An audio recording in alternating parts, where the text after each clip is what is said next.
Good morning, everyone, and welcome to another We Can workshop. I believe we're recording right now. I didn't hear the usual message that I usually hear, but if this is not recorded today, then hey, you're live. What matters is that you're not missing it. So I'm so glad that everyone has joined us today.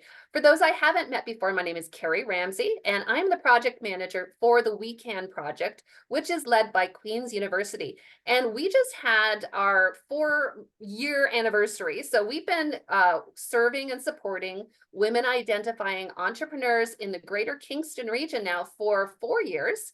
And during that time, we've served more than 1,500 women who are looking to launch, grow, and scale their business. And many of you have been with us since the very beginning. It's so awesome to meet new people, but it's also great to see some familiar faces. So welcome back if you have been a part of some of our more than 130 online workshops, or if this is your very first one, it's so awesome to have you here. What I would love to do is to have you introduce yourselves in the Zoom chat. This is a great opportunity to network, maybe to share where you're connecting from and what your business is. If you have a link, by all means, drop it in there. So why don't you take a couple moments to do that? We're excited to get into this topic today of creating super fans, how to keep customers coming back. And we're going to do that in just a moment with Fope. But I do want to thank you for coming back, for those of you who have been a part of so many of our previous We Can workshops. So as you are taking a moment right now to connect in the Zoom chat, perhaps to introduce yourselves and drop a link, I'd love to acknowledge that Queen's University is situated on the ancestral territory of the Anishinaabe and the Haudenosaunee peoples. And it's my understanding that this territory is included in the Dish with One Spoon Wampum Belt Covenant, which is an agreement between the Iroquois Confederacy and the Confederacy of the Ojibwe and allied nations to peacefully share and care for the resources around the Great Lakes. And many of us are situated on Lake Ontario specifically. So the Kingston Indigenous community continues to reflect the area's Anishinaabe and Haudenosaunee roots. And so there is also significant Métis community as well as First Peoples from other nations across Turtle Island present here today. And of course, we, as I've said before, have more than 130 Indigenous women entrepreneurs involved in the We Can project. We could not be more thrilled about that. So thank you so much for everyone who's joining us today, wherever you may be on Turtle Island. Thank you for those who are introducing yourselves in the Zoom chat. You are in for a treat today. I did sit in on a previous version of this presentation with Fope about a month or two ago now, I guess. Fope, I want to hand you the virtual microphone. Welcome to the We Can community. It's so wonderful to have you here. We can't wait to learn from you. Over to you. Thank you, Carrie. This is so great. Thank you for having me here. I was trying to introduce myself as well in the chat, but my link was acting up a little bit. So I guess I'll do that at some point. Thank you so much for having me here. It's so great to be here with you so early in the morning. So thank you for taking the time out of your busy days to be here. It's a real treat. And thanks, Carrie, for having me as well. I did revamp this a little bit. So even the version you saw a month ago is version 1.0. So you're experiencing the latest version of this. If you have any questions all through the presentation, I think we have quite some time today. Please pop them in the chat. Carrie is going to be helping us manage the questions as we go today. But I also plan to stop after every section, if you will, to answer questions. So that it's fresh and you can remember what the question was. Because sometimes when you hold the question too long, it kind of just poofs. So excited to be here with you. My name is Fope Nkwocha. I am a small business marketing consultant and coach. I previously worked with Google Canada, leading small business there. Now I teach small business management for marketers at Mohawk College in Hamilton. I also consult with businesses of different sizes on how to up-level their marketing, how to connect with customers better. And this Creating Superfans is a bit of a culmination of the conversations I've been having with businesses and remembering that when we see those numbers in revenue, those numbers in followers, it's real people that we're selling to. And if we can think about that a bit more, we can connect with people and have them enjoy what we offer. Yes, we're good at our jobs, but also connect with them on a way that makes them become evangelists for our brands, if you will. So that's kind of the premise of today's conversation. As we go, I'd love to see the chat pop in. I have a couple questions here and there, so I know you're an engaging group, so I look forward to hearing from you and having you talk back to me, even though it's in the chat. Okay, So why superfans, right? Imagine you walk into your business, if you have a physical store, or if you have an online one, you wake up and you check your app and you see that you have a whole bunch of orders, a line outside your door of people who are so excited about this new thing you've created. And they're not just like passively saying, oh, let's see what they have. Like they know what to expect from you. They are thrilled about the kind of service they've experienced from you in the past, and now they've brought more people to come experience what it is that you offer. There's a way to cultivate this kind of loyalty with fans and with people that you serve, and it has to do with just a series of, the basics of business, layering on an emotional connection, and then understanding that, yes, we're selling a product or a service, but we're also selling the experience of that. So today we're going to go through 3 things that brands with superfans do. But before we get into it, I'm going to first explain what is this word superfans, right? I didn't create it. People, which is good because it means that the concept has been around for a while. But I am shedding some light on it. And I think that as we go, you will see examples of big businesses that have incorporated some of these elements into their businesses. And then you'll see other examples of smaller businesses like ourselves that are also making it work. So it's not just people that have all the funds to spend on marketing, or those that don't, that have like, massive teams that are making it work. People of different sizes, solo entrepreneurs and bigger businesses alike are working with their customers to develop connections beyond just buying and selling. Okay, so real quick in the chat, this is a question I usually ask people when I get this conversation started. What is the biggest challenge you're facing right now when it comes to attracting or retaining customers, right? What is the number one thing keeping you up at night, or that you've been seeing as a recurring thing in your business? I'd love to see a few responses, read them out, and then we'll move right on. What is the biggest challenge you're facing when it comes to attracting or retaining customers?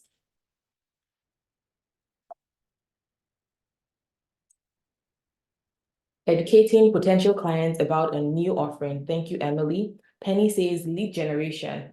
Nicole says finding them, okay? And Sherry says contact, getting the right message to them. Very interesting. So usually in that beginning process of getting them to even know about you at all. Okay. Asking the hard questions of why you choose me, or why you didn't call me back, or is that ghosting is real. Like they get so, someone's so excited about you and all of a sudden, poof, they're gone. Okay. Customers or projects are too small. That's a good one. Carrie says standing out from the crowd. These are so great. Thank you for engaging with me in the comments. Previously I have seen variations of this, but this, I like to ask it every time because the different groups have different things that are on their mind. My audience on Instagram, I have a small page called Small and Thriving, have primarily struggled with social media, but it sounds like it's more happening now than social media. It's also educating the customers. It's also finding them to start with, figuring out how to know if somebody is even a fit for you, asking the right questions to know if they are a fit for you. Okay, so these are really great. But here's the thing. Most people think that marketing is about gaining new customers. And in some ways it is, but there is more to it than gaining new customers, right? The more looks like it's about cultivating superfans who love your brand, share the love with friends, and get excited about things that you offer. It's not just about getting people to come in, it's also about getting them to stay around. Because if you have to get new ones every time, then like there's a lot of work involved. There's a lot of work involved in retaining customers as well. But when you keep the ones you get, then at least the pie is growing, and it's not just like a revolving door when they are coming in and leaving right away. And so this concept of retaining customers, I had right before we started recording a quick conversation about someone who's been in business for over 18 years. I'm sure you can teach us a thing or two about, say, keeping customers, because if you've been around for that long, you know that you've seen different seasons and you've somehow learned how to keep people coming back over the years.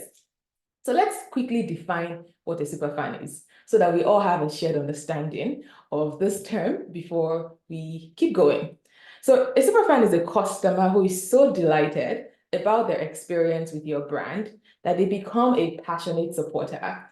They tell their community about it. Before there was social media, they'll tell their friends, they'll tell their family, they will refer you. So all of that is still happening now, just in different forms enabled by technology. And they get really excited about what it is that you do because they have experienced something from you that is worth sharing with other people.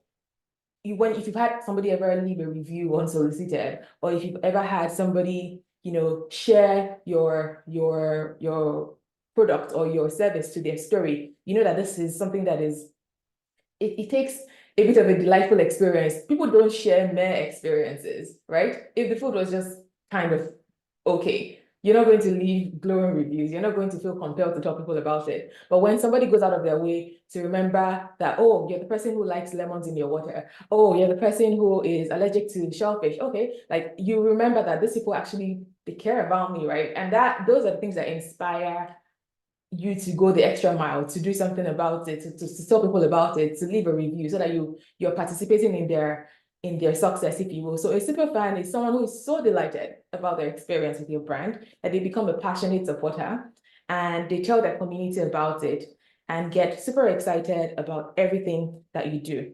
Okay, so the rest of this is going to be then talking about, now we know what a super fan is, why is it important, right? Why is it important for you as a business? Especially for small businesses, you are the leader, you have this vision for why you do what you do. You could be doing anything else in the world that is easier, that you don't have to manage staff with, that you don't have to deal with customers who goes to it, that you don't have to deal with inventory with, but you've chosen this small business. So you care about what you're doing. When you have super fans, they are loyal customers that fuel your growth because you give them a message about what it is that you do, and they carry that with them and get other people to come and learn about what it is that you do. So this is a bit of a formula for viral growth.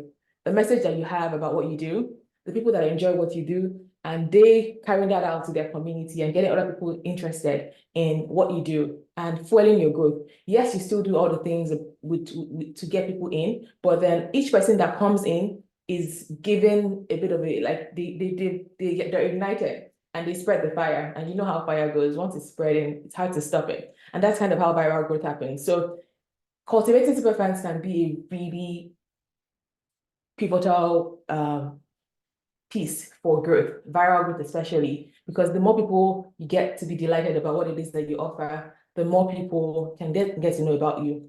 So let's highlight a few small businesses that have superfans. So you can see, okay, it's not just a theory. There are people that are doing this and doing it well. Kai Collective is a personal favorite. They're in the UK, all the way in the UK, but I know almost everything about them because they have such an engaging online presence and they tell their story pretty well. We're going to get into that today as well.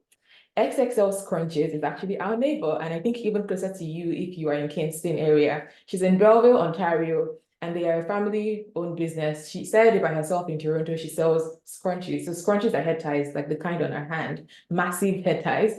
And it doesn't feel like such a unique product, right? It's a head tie, like you can find it everywhere. But beyond this thing she's selling, she has created like a narrative about it, how she brings her family in to help. She shares vlogs about the stories of people that find her, and all of a sudden, people are invested. Like she has a massive following on YouTube and TikTok from sharing her story.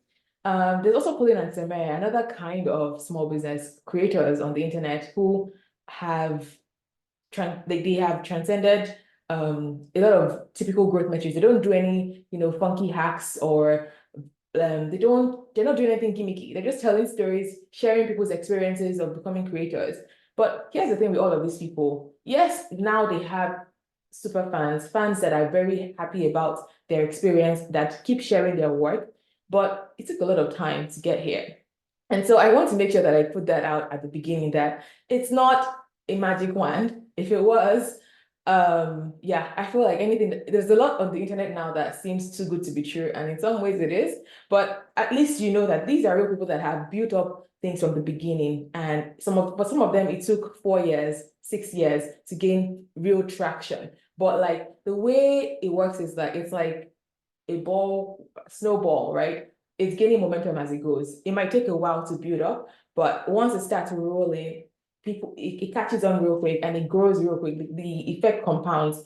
So I'm going to have these people come back again as case studies as we expand this concept. But I wanted to just highlight from the beginning that this isn't just something that the Apples of the world, the Disneys of the world, Barbies, Lego can do. Small businesses too are doing it. And so that you realize that it's attainable for you as well. When you have superfans, you have people going out of their way to share their experience about what it is that you did, how fast your shipping was, how people are willing to move their wedding dates if your photography business is not available, how people go out of their way to tell you that the quality of your presentation was so excellent.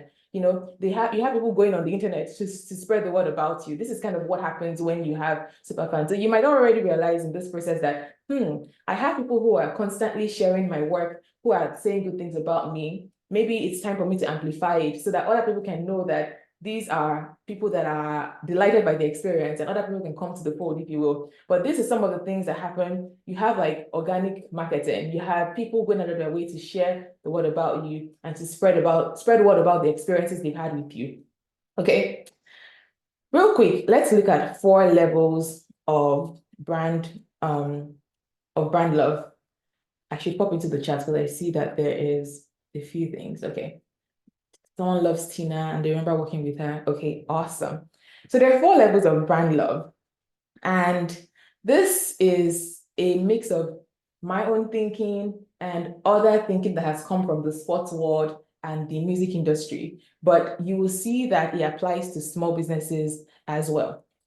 The first level is that you have no fans yet. When you start something new, nobody knows about it yet, and it takes a while to get enough people interested, help people know what it is that you do, help people know that you even exist, right?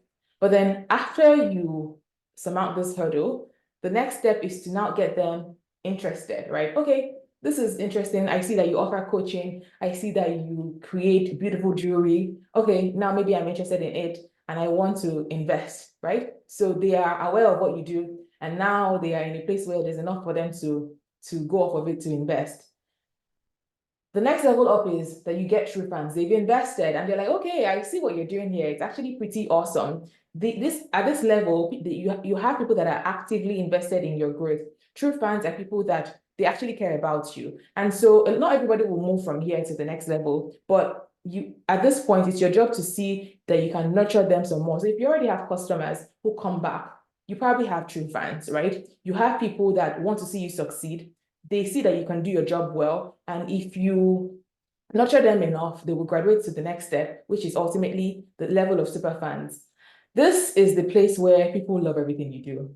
Every time you create a workshop, they want to be there. They're not sure what they'll learn, but they just know that if it's from you, it will be excellent. That's a great reputation to have. So I was at a concert over the weekend and there was a photographer that came and I was so happy. His name is Lucky. And I was like, if Lucky is here, I know the photos are going to be excellent. And I know that I'm not going to have to beg him for my photos because sometimes you take photos and they just disappear and it takes forever to get them back. He's quick, all of that. And I said that out to other people and they're like, oh, really? Okay, we should get to know him. I'm a bit of a super fan of his work. But the reason why this is a level to aspire to is that when you have super fans, it ensures your company's longevity because people tell other people about you. They act as brand ambassadors. They help spread the word, and they also they buy more. So when you think about things like customer lifetime value, like how much they spend over their lifetime with you, they spend more. People that are really invested in your work will spend more on you, right? They also do something else. They stand up for you. If anybody were to ever say negative things about you, they stand up for you. If you were to ever enter hot water, they know that, oh, this is out of character for them. And so they're a bit of advocates for you. But this last piece is actually maybe the best of it for me. They give you feedback. Sometimes when we're doing business, we're so in the weeds that it's hard to really, have a fresh perspective of how do other people see the work I'm doing. But superfans go out of their way to give you feedback, whether you ask for it or not, although you should be asking for it. They give you feedback, and feedback is so invaluable because they don't have to do that, right? But they go out of their way to do it. And so 4 main benefits: ensuring the company's longevity, however you say that word. They act as brand ambassadors, they stand up for your brand, and they contribute to feedback. Just 100 of them really can make your business, have viral growth. They are not just they're not your basic level of customers. And so with the rest of today, we're going to say, okay, this is a great level to aspire to, but how do we actually get there, right? What do we actually do practically in our businesses to get there? Superfans are going to become people that are key people of influence for your brand because they help you to reach other people. They share your work. They help you to go viral. They help you to extend your reach because there's only so many places you can be at once. One person that has a lot of superfans and you might relate to is the Queen, Beyonce. Again, we're not performers. So we're not trying to necessarily be that, but there's a lot we can learn from her level of excellence and engagement with her brand that will seep into the rest of this. Now, having super fans is also a power that you have, right? And so don't take it lightly. You can cultivate them. And the whole of today will be to help you understand how to cultivate them. But real quick in the chat, can you think of a brand that you've referred someone to recently, right? And what made you share that brand? It could be yours, it could be somebody else's. What was the brand you recently referred someone to, and do you remember why?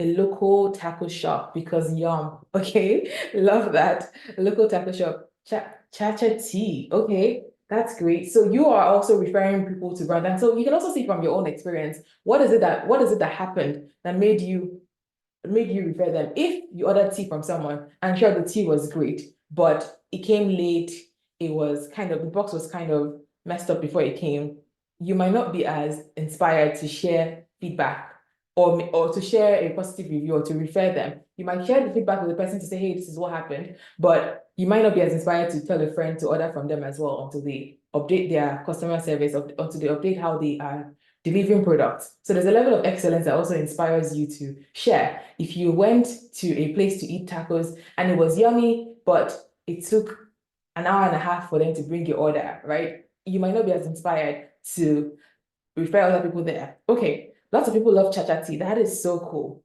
Okay, Miss Bao in Kingston, excellent customer service, and even when they made an error, that is great. So this concept of having super fans is not only when things go right, and we're going to talk about it in reviews as well. It's also how you handle negative reviews.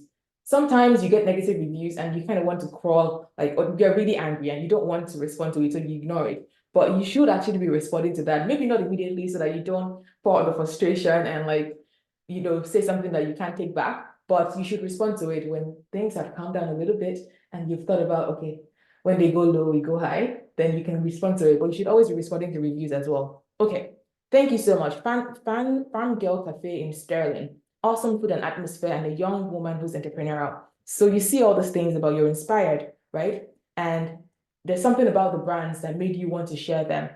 So let's talk about it real quick. What are 3 things that brands with superfans have in common, right? I love that we all love the same brand. I'm seeing Chacha Tea, I'm seeing Miss Bao. Am I saying that right, Miss Bao? Wow, okay, that's really great. So 3 things that brands with superfans have in common. It's time for class. If you have a notepad, this is where you take out your note and start to write. Okay, the first things they do is they get the basics right. So what are these basics?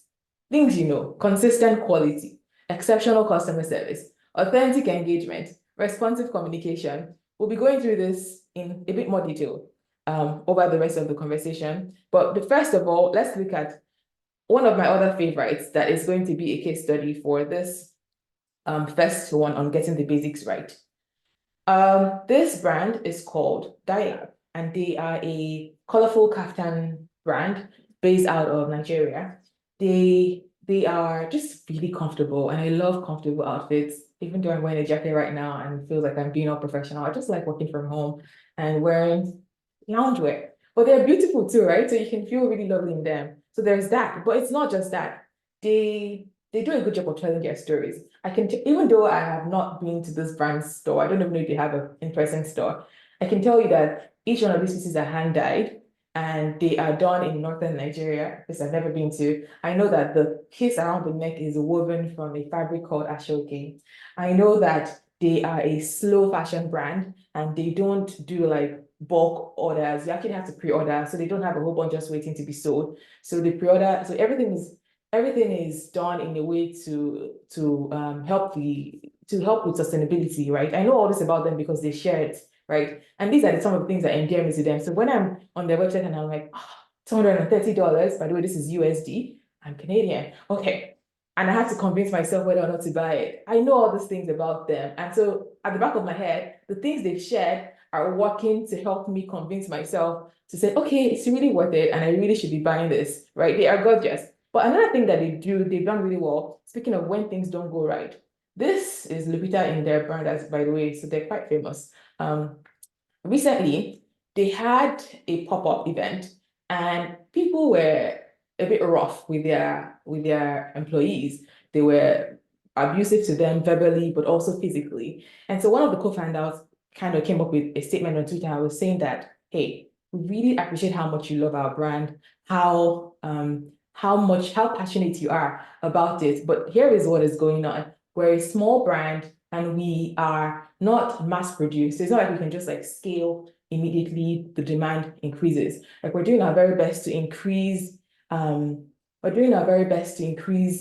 production capacity, but it's not, we can't just like double it immediately. We're looking for people to more dye places, more tailors and things like that. And that we see the enthusiasm with which you're coming to this pop-ups that we have. Usually we sell via pre-order, but now because of the demand, we are doing pop-ups, right? So that people can come and experience it in person, come and feel the quality of it. But because the demand is so much, they limited it to like maybe 2 orders per person. But people love it so much that they started to game the system. People will bring their friends, their nannies to stand in line for them. And so the employees were trying to like prevent, like just bring calm to the chaos, but they were being harassed. And so like this statement was put out to just kind of highlight the issue, but also empathize with the customer that, hey, we really appreciate the love and I understand that it's very frustrating to want so much of a brand and not be able to get it all at once, but also be kind to our employees.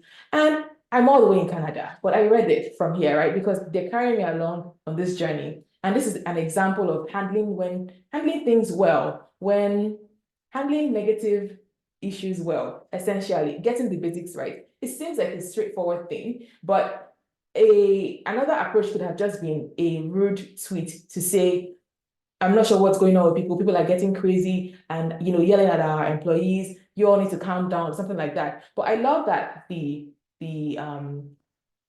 tweet series or the press statement was empathetic. It took on the perspective of the customer saying, we really understand that the reason why you're so passionate about how you're able to get our products is that you really love our brand. This is what is happening. They explained the scenario and it kind of endeared me to the brand even some more. So what does this look like for you as your own business? You're not going to be able to have, not everybody's situation is the exact same, but what does getting the basics look like rather? Getting the basics starts with speaking the language of your customers. So let's say you're struggling with attracting customers. Some of the feedback from earlier was that, lead generation is a bit difficult. The first thing that you can do is to make sure that you're speaking the language of the customer. What does that mean? Describe people's problems the way they're describing it. Over the weekend, I spent some time in a number of Facebook groups I'm a part of for freelancers, for small businesses. What was I doing? I just responded to people's questions because the more I know what people are thinking, what real small businesses are thinking, the better it is, the easier it is for me to create content that resonates with them. And this quote from Jay Abraham, who's a marketing guru in his own right, kind of captures this essence. If you can define the problem better than your target customer, they will automatically assume you have a solution. So be able to articulate what your target market's problem is and describe that back to them. When you describe what your solution is doing, make sure that you're using the kind of words that people who are going through it will be using as well. Things you can do to make sure that you're speaking their language. Find places where conversations are already happening. If you're an accountant, this is tax season. People have a bazillion questions about filing taxes. So go into these forums online and start to source for the kinds of questions that people have. Let that inform your blog posts. Let that inform what you're sending out via your newsletters.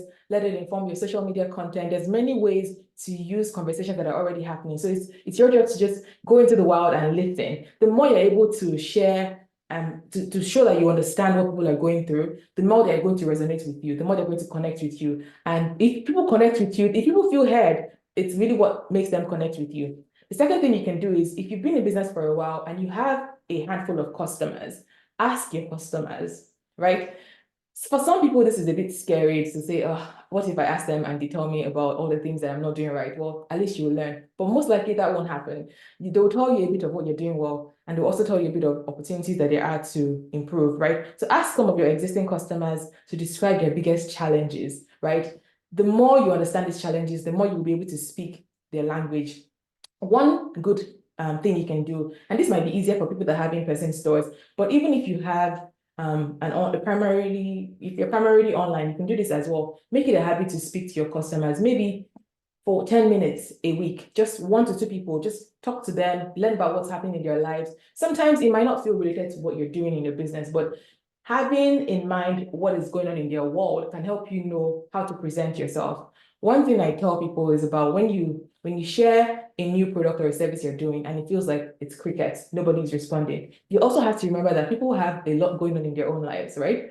They might not see that one post, and you need to remember to share multiple times, because yesterday their dog was acting up, tomorrow their boss did something, a couple days later they realize that their mom is dealing with a health disease. Like, there's things going on in people's lives, so their worlds don't revolve around us per se. But the more you know your customers, the more you're able to see what really is going on with them, and the more you're able to even tailor what it is that you're offering to help meet their needs. So take time to speak your customers' language. Take time to listen in communities where they're already speaking. Sometimes that is in your comments section on your social media pages. Sometimes that is on competitors' pages. Just take time to really get to know what it is that they are going through and try to pick up on emotions and even on voiced concerns, right, that they have. Okay, so that's the first thing in getting the basics right. Speak their language. The second thing is to offer consistent quality across the board. In some of the pieces that you shared for people that you've referred recently, you shared about how you love the taste of the fruits that they serve. Imagine if you went today and it was great, and then you sent someone there the next day and they're like, yeah, it was really bad, right? If you don't have, if you're not consistent in the way you offer your product or services, it'll be really hard for people to be fans of your work, because they don't know what to expect tomorrow, and there's no uniformity across the board. But beyond just being a good business owner, having uniformity and being consistent really helps to build trust. The essence of trust is consistency, right? You trust your partner because you know that they will say they will do what they say they will do, right? And customers coming to expect the same thing from you builds confidence and helps them to know that they can trust your brand. It also strengthens your brand identity, because you know that if I get fries from McDonald's today, it's going to be the same tomorrow, right? They're crunchy, they're hot. I know that it won't be soggy. So there's this level of brand consistency, and this is good for you. It also reduces friction, right? The more people know that, okay, in order to order tea from, I think it was Chacha Tea, I don't know, I go to their website, I put in my order, it comes to my house. I know what to expect. I don't have to think about what this process is going to be each time. For some people, this might mean, simplifying your order process so that there is consistency. If it's that they click a link in your bio, if it's that they send a message, just make it consistent and make it easy. Try to reduce the number of touch points that it takes for people to have products in their hands. And if you have customers, this also looks like, offering training so that, sorry, not customers, if you have employees, there we go. If you have employees, make sure that you're training them as well to ensure that there is consistency in the way you do things and the way they do things. And there is, people know what to expect. The more people know what to expect, the less friction there will be, and the more engaged they'll be to your brand. So it's essentially one key aspect of keeping people coming back, because they know what to expect. The next thing is having exceptional customer service. We've spoken about this a little bit in the comments. In every interaction you have with your customer, you're creating an impression that will define your brand. So whether that is people you meet online, people you meet in person, people who have negative experiences with your brand, you still need to be treating them like all these things, all the interactions with them are seeds you're planting, right? You want to make sure that you are leaving a great impression on people. It's not always easy. Sometimes people are rude. Sometimes people, and then maybe it's time to also put boundaries in place to make sure that you're not being mistreated, because, hey, you're a business person, but you're also a human being. But having exceptional customer service will also make you stand out. These are the basics. We said the basics, right? But it's what we mention it, because sometimes in the hustle and bustle of life, it's like we forget these things. So this is a bit of a reminder for the first point on getting the basics right. The second bit is responding promptly. So my husband is a graphic designer, amongst other things, and sometimes he gets clients and they're so happy about how quick he is to respond. And it's like, this is my business. Like, why would I be taking years to respond? And they're like, well, I reached out to someone else 3 weeks ago. I still haven't gotten a response. This happens. Maybe you should be checking your spam as well to see if there are inquiries that are going there. On social media, a lot of messages get filtered out as well. Check your voicemail to make sure that there aren't leads collecting dust there. Do your best to respond promptly to inquiries. Offer multiple ways to reach you. There's messages, there's email, there's phone calls. Make it easy to reach you. Sometimes we get frustrated with all them bank tellers when they make you do a whole dance before you can speak to a representative, and sometimes our customers might be feeling that way as well if there's no clear way to reach us.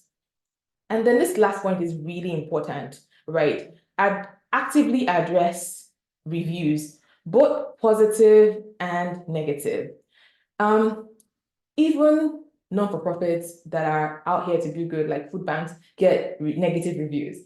I manage my church's food bank, and last week there was a 1-star review, and I was like, what happened here? So turns out that there was construction and it wasn't easy to get to the food bank. So like we should have put an alert out that it was going to be closed for the week or something, and we didn't do that. But instead of, understanding that this is a one-off event, the person went off on the rant. And I understand because it's the food bank, maybe they were counting on that for a meal that day. But everybody gets negative reviews sometimes. So it's what you do with it. How can you go back and find out what the root cause was? Can you message this person in private to resolve it first? And then also respond publicly. The reason why it's important to respond publicly, especially on platforms like Google, is when new customers are considering you, they're going to see those reviews, right? And so the way you respond really matters. My advice is to take a deep breath and not respond in the heat of the moment, because when you do, you might say things a bit too harshly. And I've seen some of those online. I'm like, okay, you could have calmed down before you responded. Even when the person is in the wrong, try to take a deep breath before you respond and address the issue. If you can address it privately first, if you know the customer, do that. If not, just maintain a professional front and remember that this might be the first impression someone has of your business. Okay, so these were all the points we just spoke about under getting the basics right. Make sure you speak their language to make people feel heard and known. Describe their issues the way they are, their problems the way they describe it, and you will only know this if you are listening. So go to places where these conversations are happening, spend time with your customers, have consistent quality across the board, have exceptional customer service. This is something that's ongoing. If you're great, you can even be better, and respond promptly. Okay, this is the place to pause for questions. If you have any questions, let me know in the chat. And if you don't, I have one for you. Do you have a process to collect feedback and reviews? And what platform do you use to do it? Okay, there was just one question earlier. You Okay. had shared a screen with a lot of, I guess it was comments that were taken from Instagram or different places. And I think it was Emily who asked what the platform was that you used to grab those comments, or Emily, if I'm not correct on that. And just where people put comments. So I found those comments by searching on Twitter and by looking in people's comments. So you know how you post the product and there's comments on it on Instagram. So I just took screenshots and put them together here. Yeah, so it's just people responding. Okay, thanks. I just want to clear that up. Yeah, no worries. We'll head over to this question. We don't have any other questions in the chat at the moment. So if you want to proceed with this, that's fine. Okay, that's great. Well, but that's a good question because these things are hiding in plain sight, right? It's just questions comments people are sharing about your brand. And I think I have it in another slide, but in case I don't, it's good to mention now. Sometimes it's your job as the business owner to highlight the positive reviews people are sharing about you. Make it easy for people to find. So if those are buried in your comments, they're buried in your DMs, you can ask people that share them for permission. Hey, is it okay if I share this publicly? And then you can make that a post itself. The positive comments you get don't have to live in the comments or post alone. You can make those into posts themselves. You can spotlight them in emails. You can even frame positive reviews in store. right? And that could be a reminder for other people that are visiting to leave reviews for you because they see 5-star reviews, and then at the bottom you could say review us on Google or something like that. How does that sound to you? Have you tried it? Do you collect reviews right now? Is it something you would be trying? I know one of the biggest pushbacks I get on this is, oh, I don't want to be bragging. And like men would never think that, but women constantly are telling me, oh, but I don't want to look like I'm bragging. So I just kind of have reframed it to say it's just evidence of impact, and you need to share the evidence of the impact you're having. Don't think of it as bragging.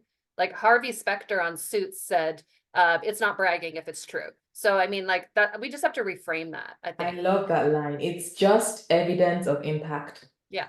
It's not Chas, bragging. Chas, we have time for a 1 minute question, and we're gonna just looking at the time, Fope. So we'll. I know, I saw that as well. Okay, I was Yeah. concerned about not having enough content for the time, but I think No, I'm it's never wrong. an issue. Chas, we have about 1 minute for your question. Go ahead.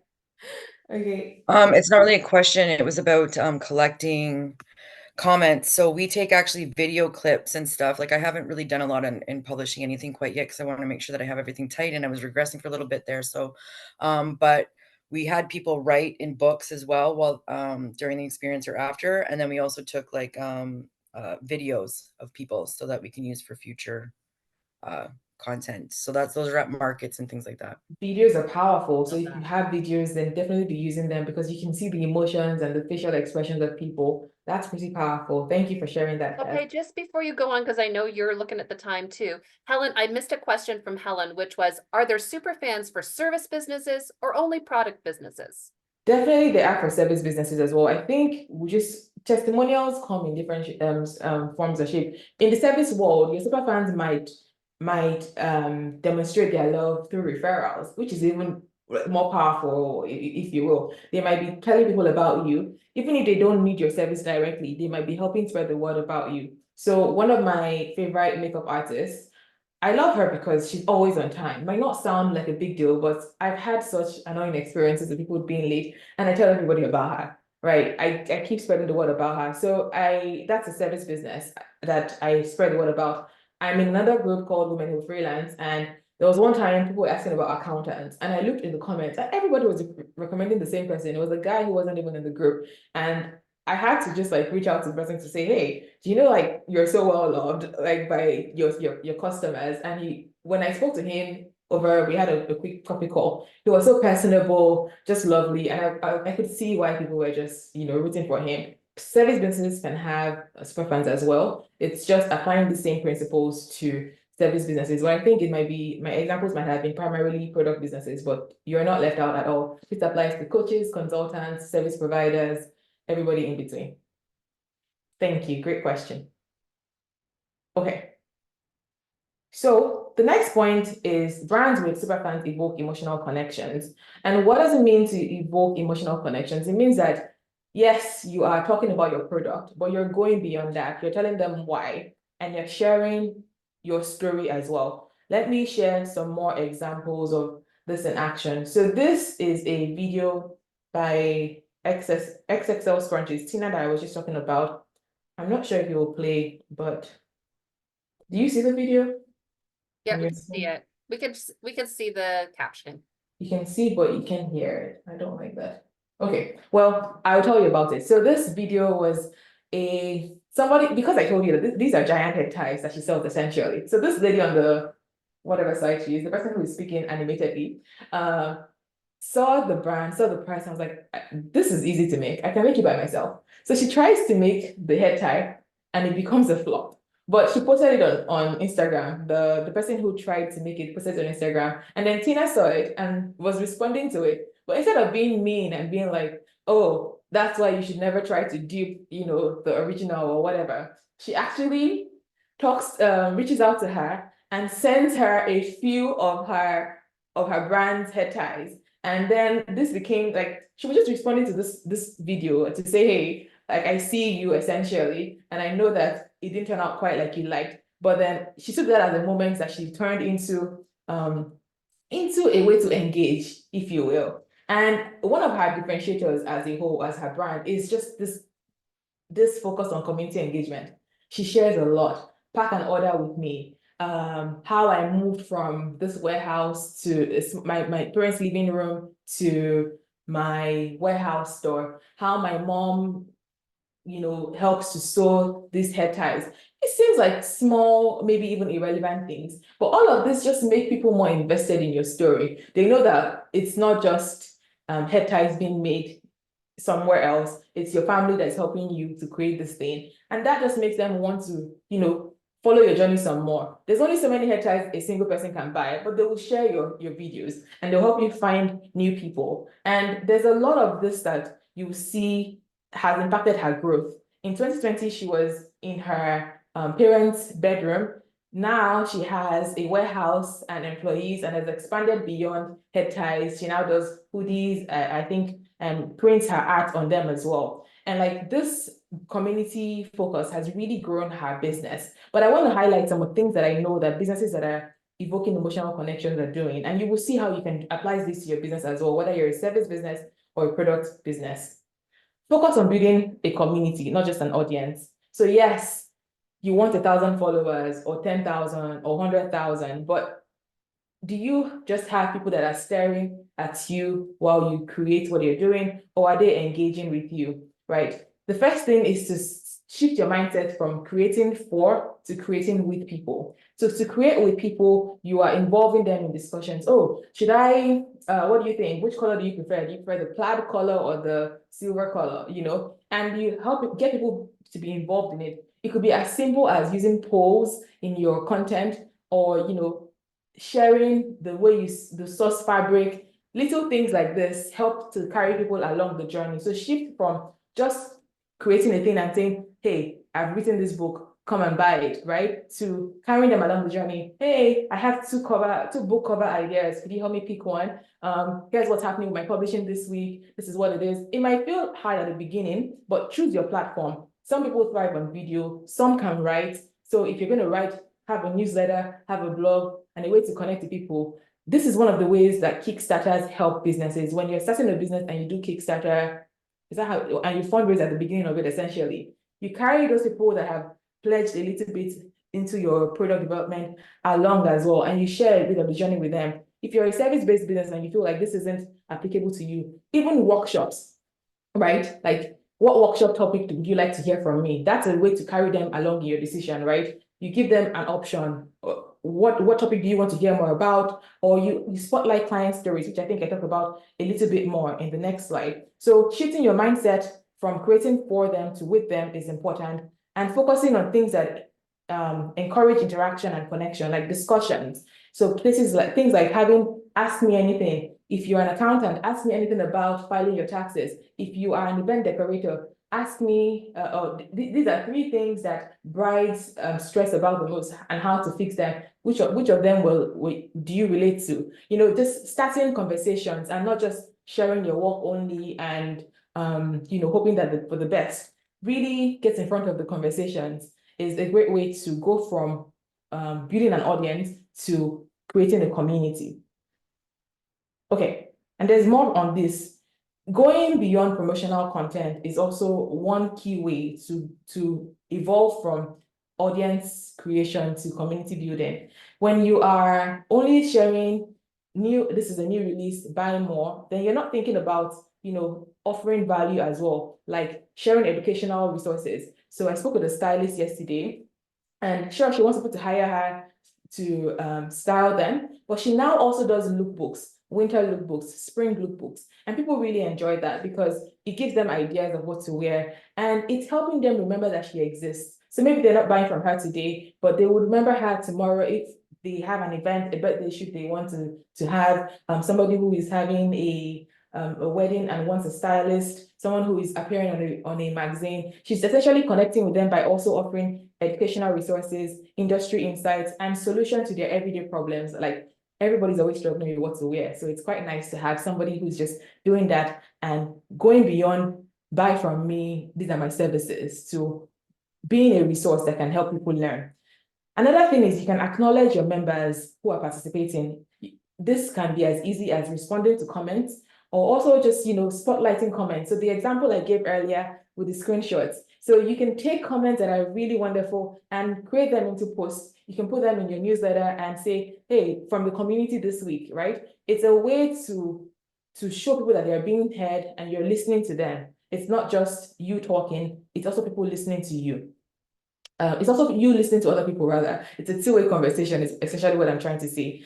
You can also share content behind the scenes, your process of developing things. There's a whole lot you can do to go from just building an audience and trying to get more people into the fold to helping them connect with you. Because the whole point of Superfans is that they have a connection with you. It's not just that they buy from you, but they relate with what you're doing, or you see that this person is entrepreneurial. And how do you know that someone is entrepreneurial? They're showing their process. They are talking about what it is that they're doing. So it's not just, some more people to buy from us. It's also people to understand our story, right? So build a community, not just an audience.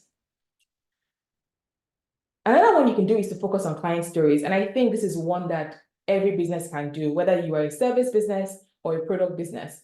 You can have case studies, especially in the professional services, how I help this client to rebrand from this to this. So the problem when they came to us, this is how we worked with them, this is the result. And it's essentially you putting the spotlight on your clients instead of just on you and what you do. So it's very important to show your real customers. If people send you photos of your work, of them wearing your jewelry, of them, enjoying your meal, of reviews, right? Sometimes people put reviews and they send photos along with them. Spotlight those things, focus on client stories, and make the customers the hero.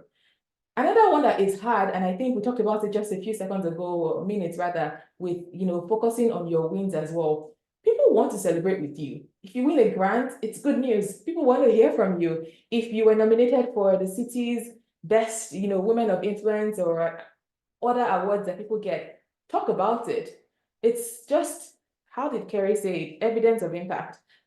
It's not bragging, it's you sharing your work. And if you don't share it, who will, right? So focus on celebrating your wins and their wins. If you have clients who you've worked with and they've experienced a transformation, or somebody has lost 50 pounds as you have trained them as a personal coach, that is a win you can celebrate. You can check with your customer if they want their faces to be shown or not, or you just want to show the change in scale. There are many ways that you can celebrate your customers' wins. Okay, I'm breezing past because I'm like looking at the time.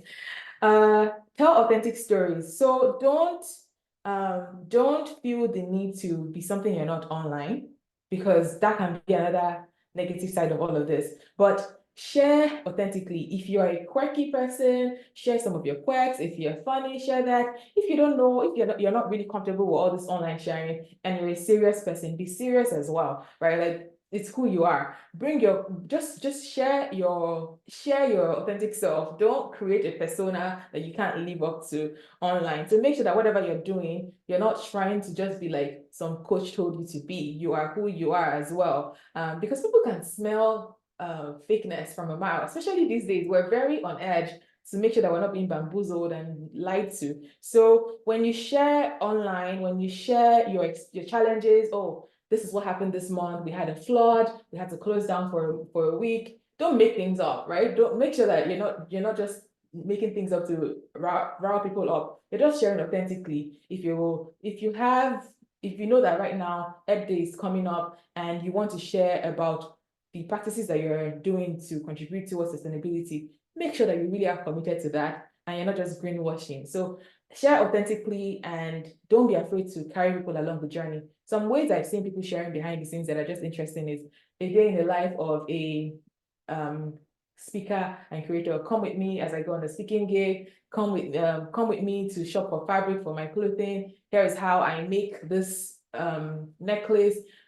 I don't know why, we just love seeing people's lives. So it's very engaging and it doesn't feel like it's relevant, but it just helps me to relate with you more. And I know that if you observe your stories, right, and you see which ones people are watching the most, you will see that the ones where you tell stories, where you have here's what happened, here's what I did, here's the results, they tend to do more than just do more in terms of numbers, as in reach more people than generic come and buy from me posts do. So don't shy away from telling stories, share your journey, and this can be really inspirational. I wanted to share this one from Sarah Blakely. Sarah tells this story every single, what's that date? Not Women's Day, International Women's Day. International. Yes. It's the story of how she started Spanx. So Sarah Blakely is the founder of Spanx. Everybody knows Spanx, right? What's it called? I'm just doing the action like you know what I'm saying, but I think you know what Spanx are. They're undergarments for women that help you get snatched. There we go. And she started the business in her friend's room, and this friend was her roommate as well, who supported her in her journey and was a huge inspiration for her. But then she also died on International Women's Day. And in my head, I was like, this story, because I've been following Sarah for a while, she shares this story every single International Women's Day. I was just like, is this a bit like, do people not get tired of this story? But instead of people getting tired, they actually seem to be looking forward to this story, right? People recognize that she tells this story every year and they're inspired by it every year. So if you are comfortable sharing a story, don't feel any type of way about sharing the same story multiple times if you can find different spins to it. But for me, right, I wouldn't be able to do this because I would feel like it's a friend's death, it's a bit sensitive. So if it's not you, don't do it. But for her, she's been able to share this story and it resonates with people, as you can see in the comments, right? 321 people like this saying, I have come to look forward to this post every single year. She inspires me and so do you.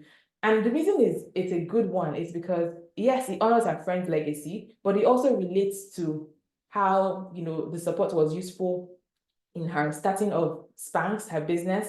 And so it's not just a random story. So somehow you have to find a way to relate your story to what you do. So it's not just vulnerability for the sake of vulnerability. It's strategic, if you will. Okay.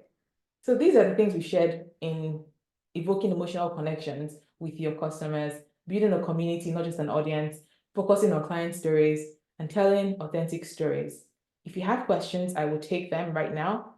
And if you don't, I have a question for you. Which of these do you think you could immediately implement? Where can you begin to take immediate action to build emotional connections with your customers?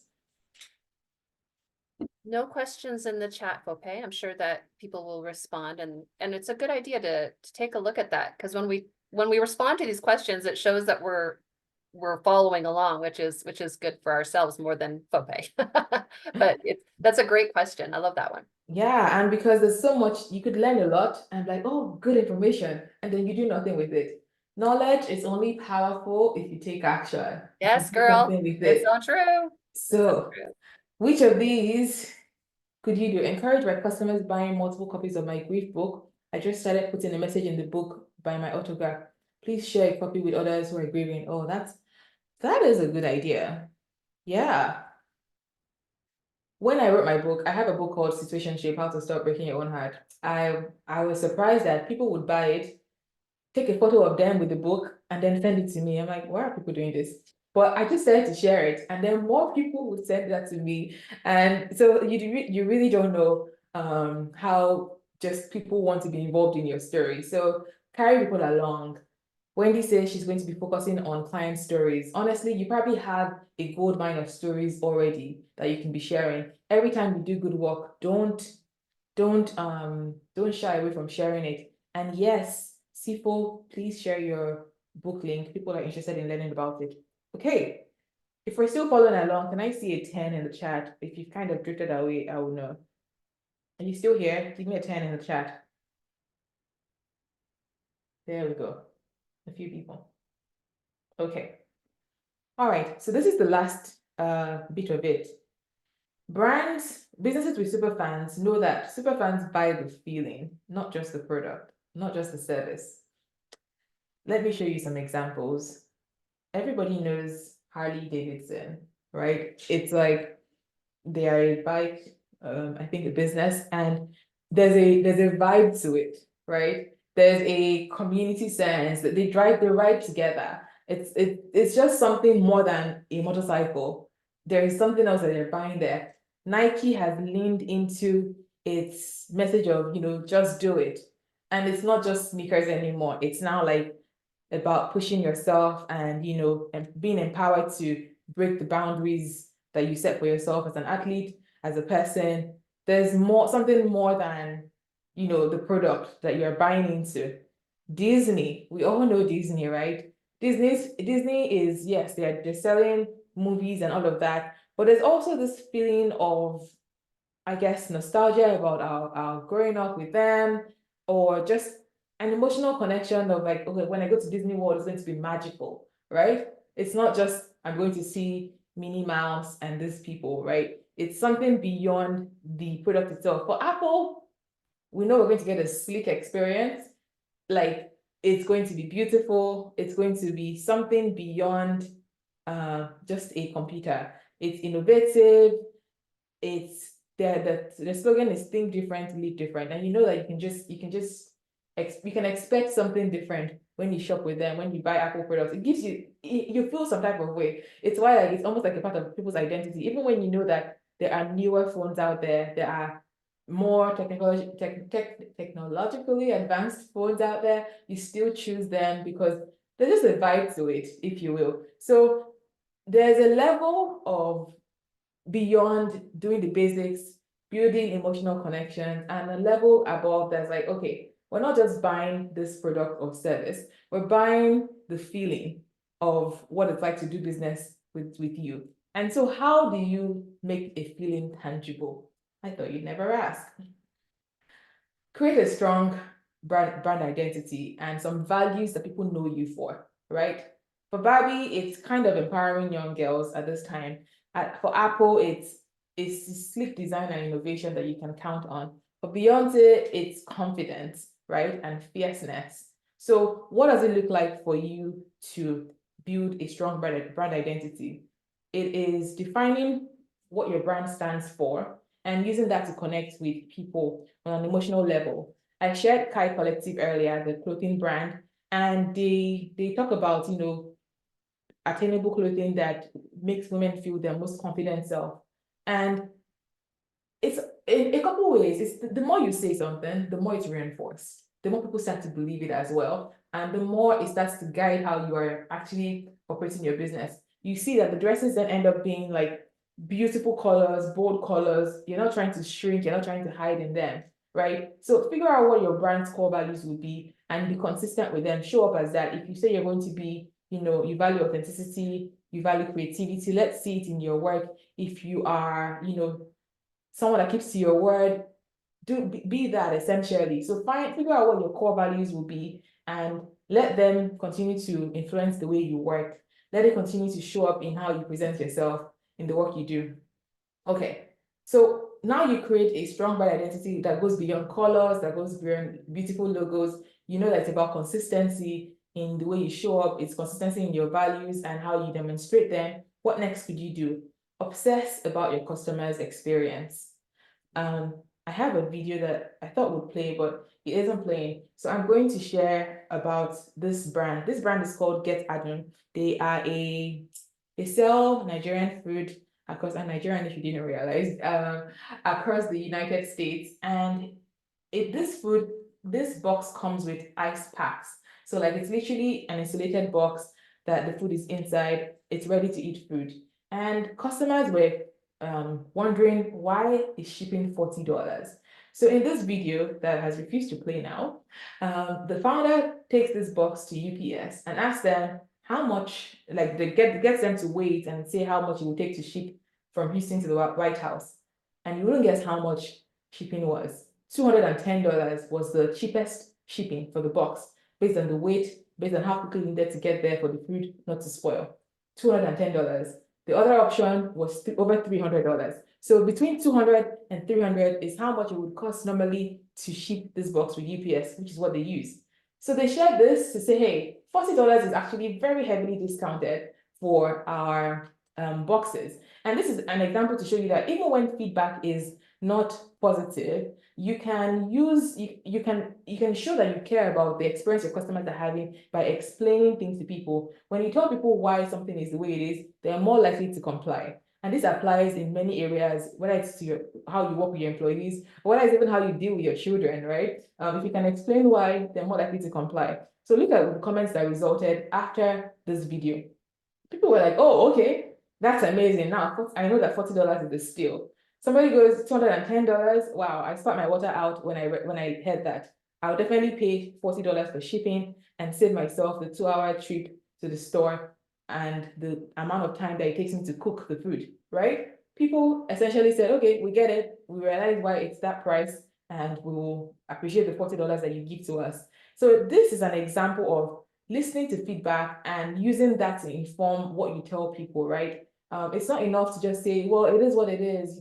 Things are really, inflation is what it is. You should know, care about what people's experiences with your business, and give them a platform to express themselves and show why. If you can tell people why, they're more likely to comply. Okay. The other thing is to spotlight model citizens. So fan the flame of fan love that you're getting. Highlight positive reviews. I feel like it has been a recurring thing in this call. And so if you don't remember anything, I hope you remember that as well, that it's not bragging, it is evidence of impact. So when you get those positive reviews, don't leave them hidden in your DMs, don't leave them hidden in your reviews, spotlight them. And that can even inspire more people to leave reviews. So it's essentially you planting that seed and getting people to see what it looks like to work with you. Feature your best customers. Sometimes people give their fans a name, there's the Beehive, there's the Swifties, but businesses can do it too. You can give people a custom hashtag to highlight your work with them. Maybe it's Small and Thriving Farm, maybe it's Humans of New Spring. There are different ways you can create names for people, just so that people feel like they're a part of something essentially. Also showcase your best customers in your campaigns. If you are able to, this could be a way to feature people. Ask if you're looking for models for your brand. If you have a physical brand, then you can spotlight your customers. If you are a service brand, have case studies where you show people that have worked with you and the results they can get. Coaches do this quite a bit, to spotlight past customers in podcasts, in video case studies. So what's stopping you as a lawyer, as an accountant, from doing similar work? Okay. Next, we have look for ways to recognize your customers as individuals. As you evolve, you will start to realize that it's a few customers by name. They keep on coming back. Somebody has bought from you 4 times. Start to notice what it is that is peculiar about them. Remember their preferences. Sometimes even remember their size. Oh, you get a medium, right? Okay, I remember that. Offer handwritten notes. During the holidays, send handwritten cards. If you can put handwritten notes in their orders, if it's physical, why not? For customers that are recurring, and for maybe even higher ticket service clients, like if you have a professional services customer, you could treat them to customer loyalty perks like, golf with the family, or an experience and all expenses paid trip if they spend that much money with you. So it's not just reserved for product businesses alone. Remember people's preferences and implement this in how you also reward them for staying with you. So you're going to get beyond the parts of the building a business that can scale. You're going to start to think of people as individuals and really just treat people well. A basic one is to remember people's names. We really love the sound of our names. So if you can remember people's names, it also endears you to people. Just look for ways to recognize your customers as individuals. And remember that when you're going beyond, I'm just doing my job, so I want people to be raving fans of me, you also have to go the extra mile. Okay. Consistently exceed expectations as a way to stay top of mind. Surprise and delight people with bonuses and gifts and perks. There are many things that don't scale, like picking up the phone to call people. Hey, it's been a while, I'm trying to see how you're doing. And this especially even for professional services, right? If you leave your customers, they are at risk of, finding somebody else cheaper or anything. But when you build a connection that is not just, I'm not just buying from them because they're the cheapest lawyer on the block. I know them, I trust them, I've worked with them for years. So don't forget to do things that don't scale, like calling people, having in-person coffee meetups. If you're in your client's city, you can ring them up and let them know you're in town, things like that. So really aim to develop real relationships with people. And this extends now beyond customers to suppliers and employees, because you want to keep your best people, right? So make sure that you're doing things to delight them as well and keep them happy. So these are the things we've discussed under, Superfans stay because of the feeling. They buy the feeling, not just the product. So if you really want to expand this to keep your best people, create a strong brand identity, something you're known for, and stick with it. It's both the quality you're known for, but also the values you're known for, and continue to reiterate this. Obsess over your customer's experience.